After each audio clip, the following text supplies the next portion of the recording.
এগরার দীঘা মোড়ে বিজেপির বিজয়া সম্মেলন, তৃণমূলকে তীব্র আক্রমণ কাঁথির সাংসদ সৌমেন্দু অধিকারীর। বিজয়া দশমীর পর রাজ্যের বিভিন্ন প্রান্তে যখন বিজয়া সম্মেলনী চলছে, তখন মেদিনীপুর সাংগঠনিক জেলার পক্ষ থেকে এগরার দীঘা মোড়ে এক বিশাল বিজয়া সম্মেলনের আয়োজন করল ভারতীয় জনতা পার্টি। অনুষ্ঠানে বক্তব্য রাখতে গিয়ে সাংসদ সৌমেন্দু অধিকারী শাসক দল তৃণমূল কংগ্রেসকে তীব্র আক্রমণ করেন। তিনি রাজ্যের আইন শৃঙ্খলা পরিস্থিতি থেকে শুরু করে বিভিন্ন দুর্নীতির ইস্যুতে তৃণমূলের সমালোচনা করেন এবং আসন্ন নির্বাচনে বিজেপিকে সমর্থন করার জন্য জনগণের কাছে আবেদন জানান। এই সম্মেলনের মাধ্যমে বিজেপি নেতৃত্ব একযোগে বার্তা দিলেন যে তারা রাজ্যের শাসক দলের বিরুদ্ধে তাদের আন্দোলন আরও জোরদার করতে প্রস্তুত।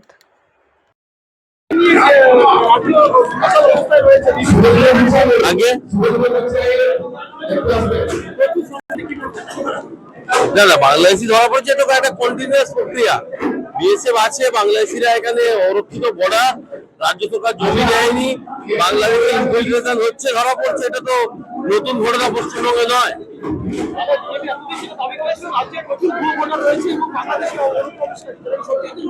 দেখুন, এটা এসআইআর প্রক্রিয়া নির্বাচন কমিশনের দ্বারা এটা সঞ্চালিত হবে। তারা করবেন একটি সাংবিধানিক সংস্থা, এই নিয়ে আমাদের মন্তব্য করার কিছু নেই। আমরা চাই সঠিক ভোটার লিস্ট, ভুয়ো ভোটার বাদ দিয়ে, বহিরাগত যারা অনুপ্রবেশকারী তাদের বাদ দিয়ে সঠিক ভোটার লিস্টে 26-এ বিধানসভা নির্বাচন। সেই প্রক্রিয়াটা ইলেকশন কমিশনের করার দায়িত্ব, তারা তাদের দায়িত্ব পালন করবে।